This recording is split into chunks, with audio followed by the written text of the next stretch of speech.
National conference के नेता और लोकसभा सदस्य डॉक्टर फारूक अब्दुल्ला ने जब वायर में कांग्रेस के एक बड़े नेता और कांग्रेस छोड़ने के बाद अब समाजवादी पार्टी के समर्थन से राज्यसभा के सांसद बने और वरिष्ठ वकील कपिल सिब्बल जो पत्रकार हो गए हैं, उन्हें वायर में एक इंटरव्यू दिया और इंटरव्यू के दौरान कपिल सिब्बल ने ये जताने के लिए और ये बताने के लिए कि डॉक्टर फारूक अब्दुल्ला भी राम भक्त हैं, उनसे भगवान श्री राम के बारे में जब पूछा तो डॉक्टर फारूक अब्दुल्ला ने भगवान श्री राम को लेकर एक भजन जो है वो सुना दिया।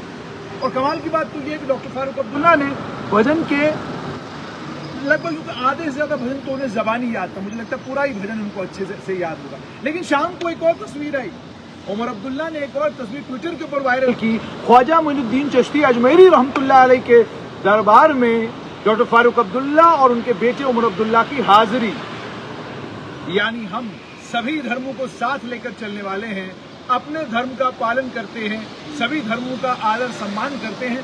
ये बेसिकली बाप बेटा पूरी दुनिया को बताना चाहते हैं। घाटी में लोगों को ये बात ठीक नहीं लगी और उस पर कुछ लोगों ने ट्विटर पर ट्वीट करके डॉक्टर फारूक अब्दुल्ला को लेकर ये भी कहा कि अब तो लगता है डॉक्टर साहब बीजेपी की गोद में बैठ गए। यानी भगवान श्री राम के ऊपर जो भजन उन्होंने गाया, उस भजन को लेकर इतनी आपत्ति कि उन्होंने कहा डॉक्टर फारूक अब्दुल्ला भगवान श्री राम का सहारा लेने लगे हैं अपनी राजनीति के लिए। अब तो तय होगा कि बीजेपी के साथ उनका गठबंधन हो गया है, बीजेपी के साथ डॉक्टर फारूक अब्दुल्ला चले गए। ये बात डॉक्टर फारूक अब्दुल्ला को लेकर कहीं सही नहीं है। सही इसलिए नहीं है क्योंकि डॉक्टर फारूक अब्दुल्ला को लेकर दो बातें तो बिल्कुल प्रचलित हैं। नंबर एक, डॉक्टर फारूक अब्दुल्ला किसी भी समय कुछ भी कर सकते, कुछ भी बोल सकते, कोई भी बयान दे सकते हैं। नंबर दो, भगवान श्री राम को लेकर जो भजन उन्होंने आज गाया है, ये भजन उन्होंने पहले भी बड़ी बार गाया है और अलग अलग मौकों पर अलग अलग स्थानों पर गाया है, अपनी जवानी में भी गाया है, तो आज की कोई नई बात नहीं है। डॉक्टर फारूक अब्दुल्ला ने अगर ये किया है और डॉक्टर फारूक अब्दुल्ला का ये वीडियो जो वायरल भी हो रहा है, इसको लेकर किसी को आपत्ति नहीं होनी चाहिए। हर व्यक्ति के लिए ये जरूरी है कि अगर वो अपने धर्म का पालन करता है तो दूसरों के धर्म का सम्मान करे। अगर डॉक्टर फारूक अब्दुल्ला ये करते हैं तो क्या गलत है इसमें? वो कोई धार्मिक धर्मगुरु तो है नहीं, वो ये तो नहीं कहते कि वो इस्लाम के बहुत बड़े मौलवी या बहुत बड़े मुफ्ती हैं। वो खुद को एक राजनेता कहते हैं और राजनेता को जो चीज़ें करनी चाहिए वो सारी वो करते हैं। मिसाल के तौर पे हजरत बल वो ईद के दिन जाते हैं, नमाज पढ़ते हैं और उसकी फोटो खींचते हैं, वीडियो वायरल होते हैं, सबको पता चलता है डॉक्टर फारूक अब्दुल्ला जो है वो हजरत बल पहुंच गए हैं।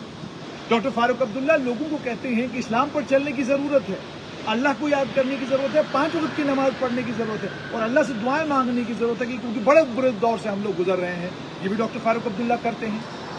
डॉक्टर फारूक अब्दुल्ला इमोशनल होते हैं तो लोगों को ये कहते हैं कि खुदा की रस्सी को मजबूती से थामे रखो। कुरान की एक आयत का तर्जुमा जो है, उस तर्जुमे को वो कहते हैं, लोगों को कहते हैं कि अल्लाह की रस्सी को मजबूती से थामना है हमें। ये भी डॉक्टर फारूक अब्दुल्ला कहते हैं। गुरुद्वारे में डॉक्टर फारूक अब्दुल्ला को कोई बुलाए, गुरुद्वारे में जिस वक्त पहुंचते हैं तो गुरु गोविंद सिंह ने, गुरु नानक जी ने क्या कुछ कहा तो सब कुछ भी डॉक्टर फारूक अब्दुल्ला कहते हैं। खुदमत के लोग अपने यहाँ उनको बुलाएं तो ऐसा महसूस होता है कि खुदमत के लोगों की जानकारी भी डॉक्टर फारूक अब्दुल्ला को पूरी है। ईसाइयों का कोई बड़ा फंक्शन हो, ईसाइयों का कोई बड़ा त्यौहार हो तो गिरजे में जाने से भी डॉक्टर फारूक अब्दुल्ला परहेज नहीं करते। इसका मतलब साफ तौर पर जैसी आपकी परवरिश होती है, आप उसके ऐन मुताबिक जो है आपकी तबीयत ढलती है। लेकिन जब आप सियासतदान बन जाते हैं तो आपकी तबीयत थोड़ी और ढल जाती है। यानी आपको ये लगता है कि पॉलिटिकली राजनीतिक तौर पर ये करना जरूरी है तो आप करेंगे, आपको लगता है राजनीतिक तौर पर ये करना जरूरी नहीं है तो आप नहीं करेंगे। इसलिए डॉक्टर फारूक अब्दुल्ला का अगर वो भगवान श्री राम को लेकर किसी भजन को गाते हैं तो इसको लेकर किसी को आपत्ति नहीं। डॉक्टर फारूक अब्दुल्ला की तबीयत ही ऐसी है, वो इसी तरीके के राजनेता, इसी तरीके के सियासतदान हैं। और डॉक्टर फारूक अब्दुल्ला को लेकर अगर आपत्ति है तो पूर्व मुख्यमंत्री महबूबा मुफ्ती भी शिवलिंग पर जल चढ़ाते हुए उनकी तस्वीर जो है वो वायरल हुई। और ये भी एक सच है कि पूर्व मुख्यमंत्री महबूबा मुफ्ती का पूरा जीवन जम्मू में गुजरा है, रघुनाथ बाजार के दाएं बाएं उनका पूरा जीवन गुजरा है। तो वो भी समझती हैं अपने धर्म का अगर मैं पालन करती हूँ तो मुझे सभी के धर्मों का आदर करना चाहिए। लेकिन आज बात राम मंदिर पर हो रही है तो कुछ लोग मुझे बहुत याद आ रहे हैं। उस पर डिटेल्ड वीडियो भी बनाऊंगा। मुझे आज मेरे दोस्त डोडा से ताल्लुक रखने वाले वकील साहब अब लॉ डिपार्टमेंट के बड़े वकील हो गए हैं। उनकी माताजी आज याद आ रही हैं। उनकी माताजी से जब भी मैं डोडा में, माफ कीजिएगा माताजी नहीं, उनकी दादी मुझे याद आ रही है।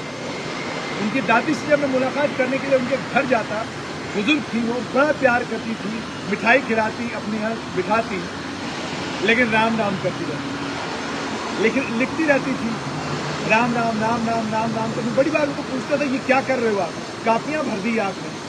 वो कहते, उनका जवाब होता था जब अयोध्या में भगवान श्री राम का भव्य मंदिर बनेगा तब मैं ये लिखना बंद करूंगी, तब तक मैं ये लिखती रहूंगी, क्योंकि मेरे आराध्य राम है और मैं राम के मंदिर को अपने जीते जी बनता देखना चाहती हूँ। लेकिन उनकी इच्छा पूरी नहीं हुई, उनका ध्यान नहीं।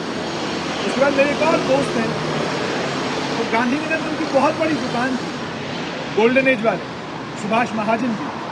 मुझे सुभाष महाजन जी की जो धर्मपत्नी, जो मुझे अपने बेटे के जैसा रखती थी, आज याद आ रही है जब 22 तारीख को राम मंदिर की प्राण प्रतिष्ठा अयोध्या में होने जा रही है।